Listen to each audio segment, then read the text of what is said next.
Good day and welcome.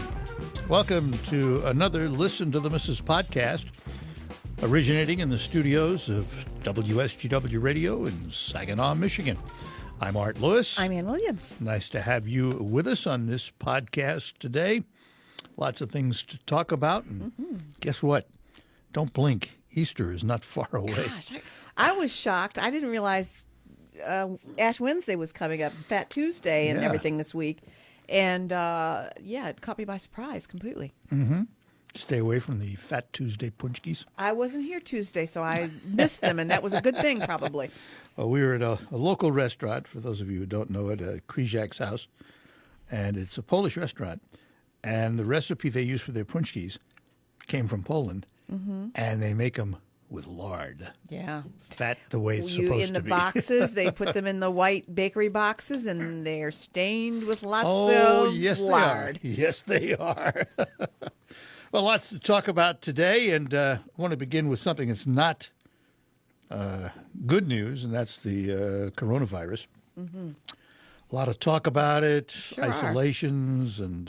By the way, I heard a joke today. The way you can tell that you have the coronavirus, you have a lime sticking out of your head. Did you hear that? I knew that was coming. I knew somebody was going to tie the two together. That's good.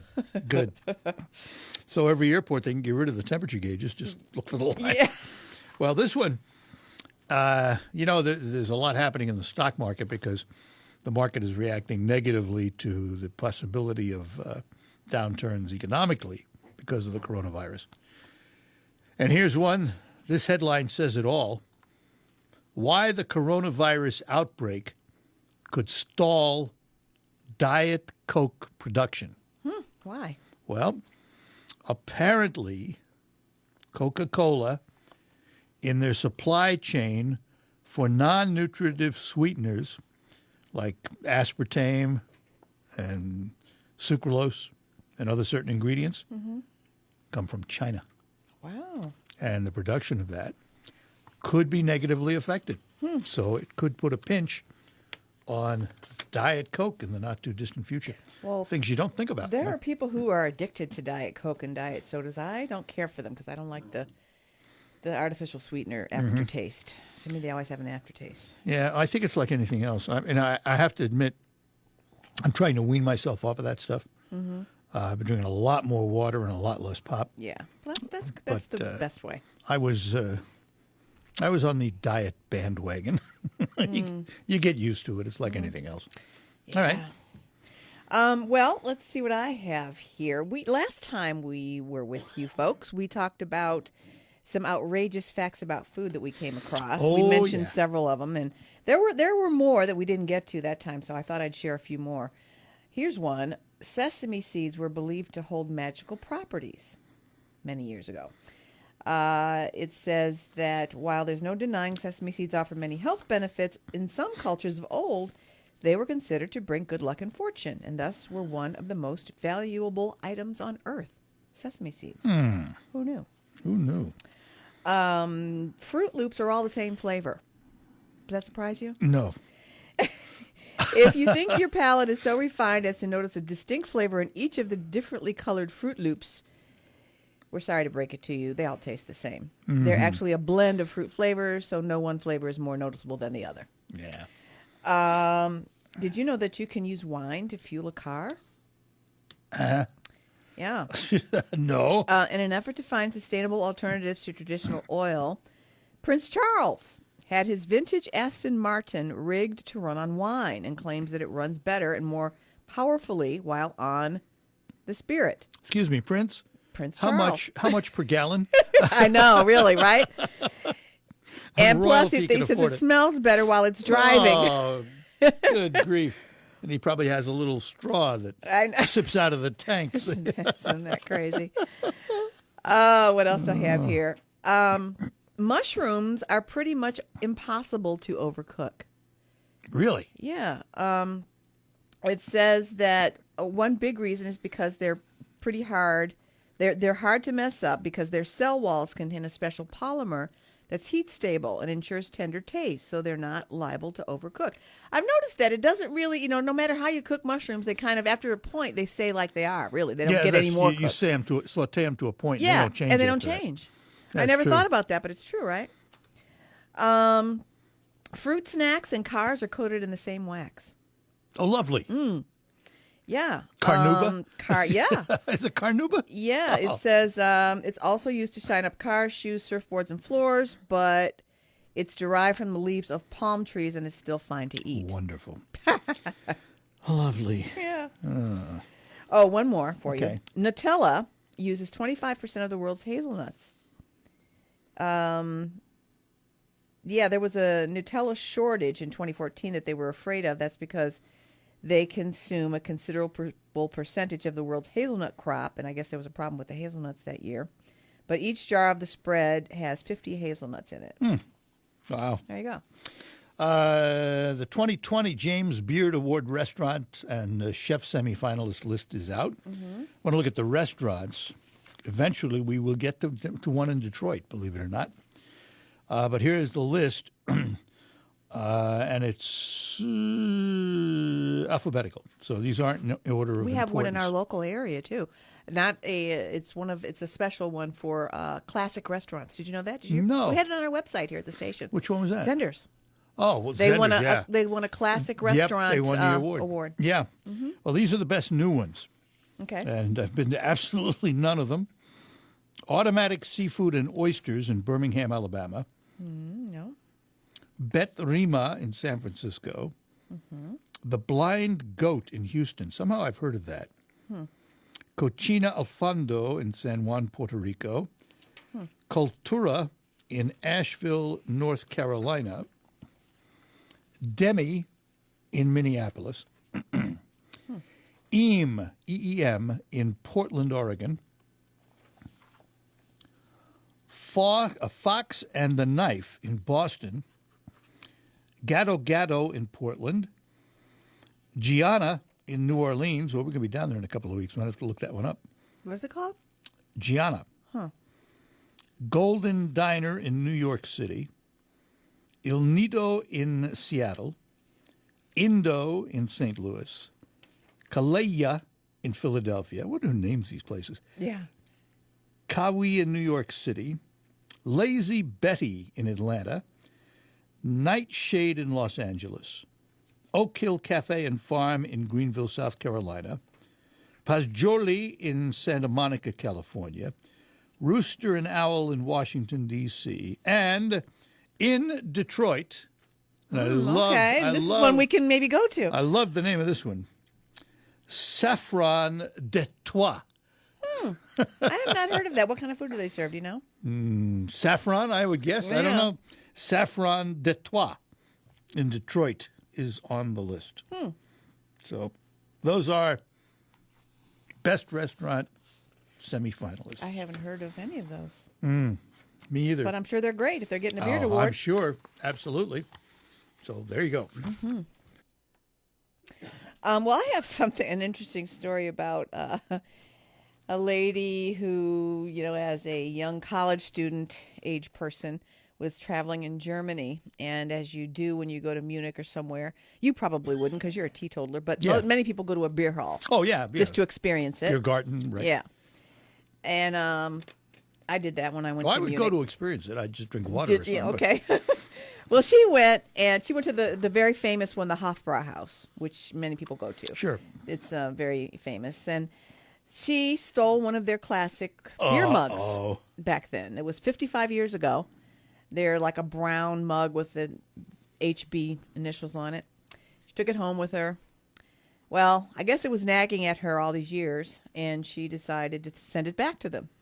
So she sent them back the mug and said that she had taken it when she was young and reckless and inconsiderate. I took this beer stein from your establishment the summer of 1965 when I was young, reckless, and inconsiderate.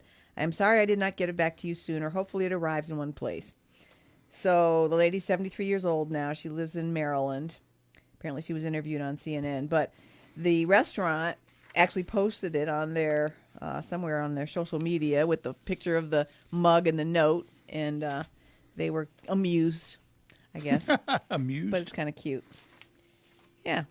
All right. But, yeah, it's surprising that after that many years, maybe she just decided to, clear her conscience. So.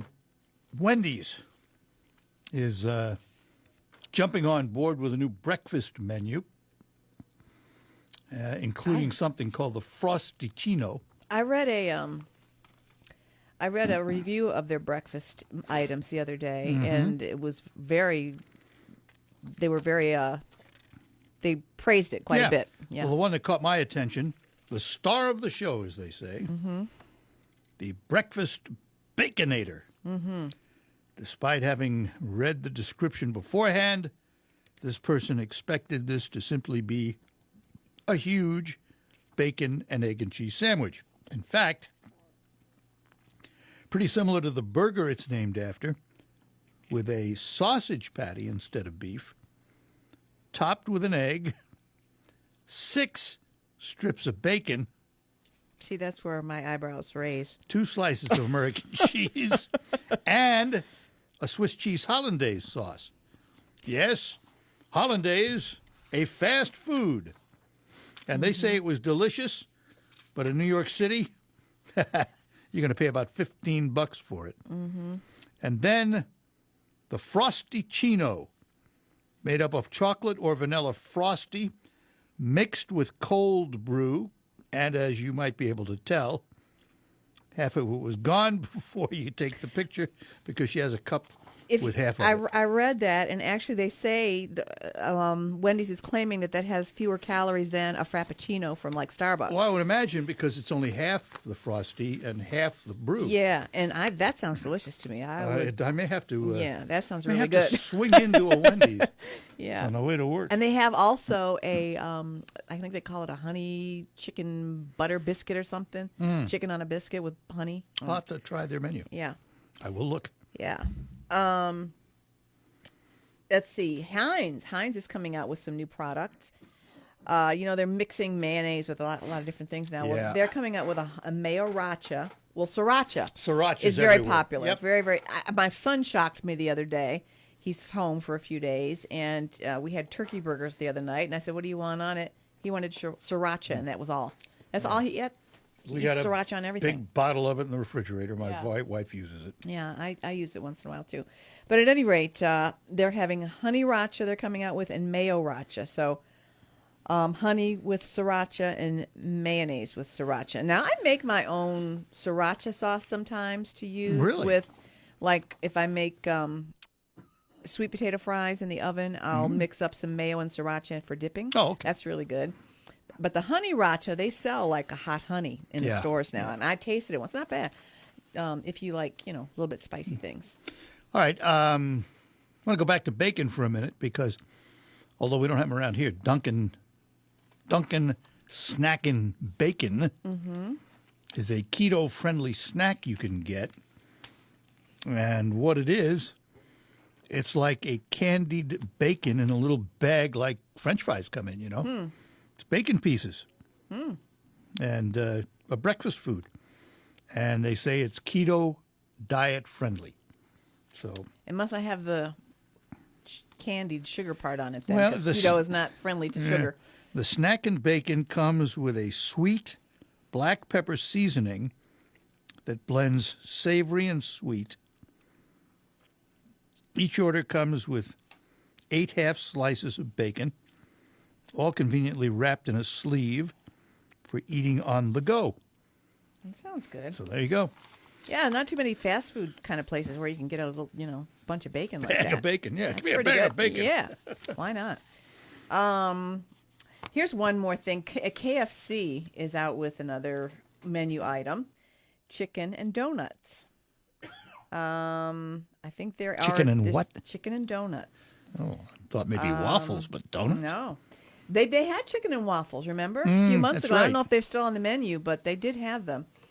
But it's a crispy chicken breast sandwiched between 2 glazed donuts.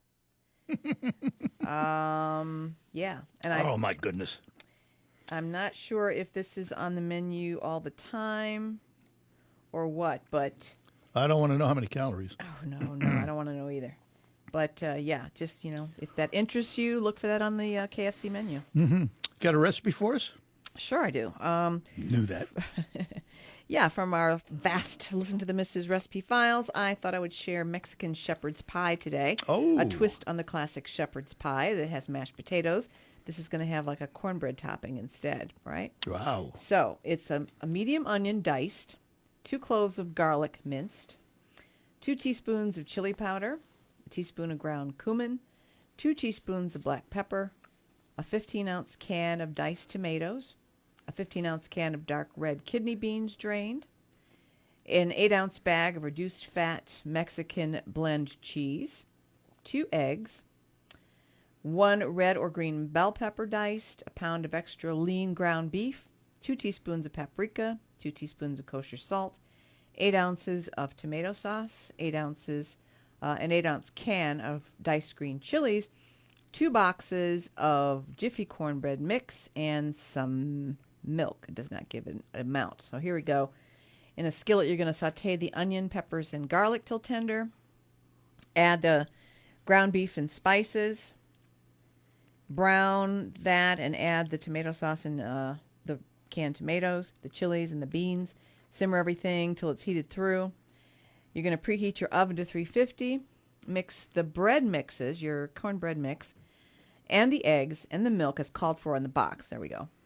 And in a 9x13 pan, then, you're going to spread the meat in first, the meat mixture first. Sprinkle that with the shredded cheese, and then top it with the cornbread batter. You're then going to bake it 20 to 30 minutes, again at 350, or until done. That sounds yummy. Mexican good. shepherd's pie. Love to hear from you. If you listen to the podcasts, tell them how they can contact us. You can reach us through our Facebook page. Just look for Listen to the Misses on Facebook. You can also reach us at WSGW.com. There's a tab on the top for Listen to the Misses. Also through email. My email address, Ann at WSGW.com. Mine is Art Lewis, ARTLEWIS, at WSGW.com. Looking forward to hearing from you. And that'll do it for this edition of the Listen to the Misses podcast. Thanks for joining us. I'm Art Lewis. I'm Ann Williams. Talk to you the next time.